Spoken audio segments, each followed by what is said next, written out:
Deal करो और अपना हुर्मुज़ खोल दो वरना संगीन नतायज भुगतना होंगे। अमरीकी सदर डोनाल्ड ट्रंप ने ईरान को पाकिस्तानी वक्त के मुताबिक कल सुबह 5 बजे तक की deadline they the.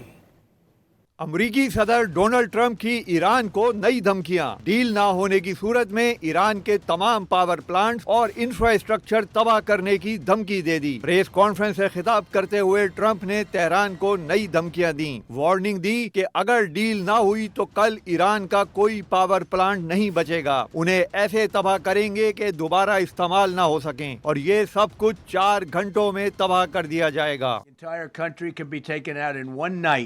And that night might be tomorrow night.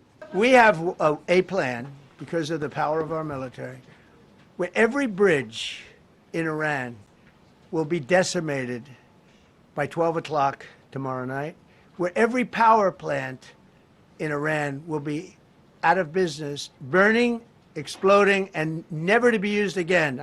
And it'll happen over a period of 4 hours. Trump ने ये भी कहा कि उम्मीद है कि बिजली घरों और पुलों पर बमबारी ना हो। वादे किया कि ईरान का इंफ्रास्ट्रक्चर तबाह कर दिया तो उसे बहाल करने में 100 साल लगेंगे। कल तक दी जाने वाली मोहलत हतमी है। ट्रंप ने ये भी बताया कि हम ईरान से मुज़ाकरात के बिल्कुल करीब थे, लेकिन उस वक्त मुझे जेडी वेंस, जेराड किशनर और विटकॉफ ने बताया कि ईरान मुआहिदा तोड़ रहा है। We don't want that to happen. We may even get involved with helping them rebuild their nation. We were very close to a deal. And then I got a call from Mr. Witkoff, Mr. Kushner, and JD saying, I think they're breaking the deal.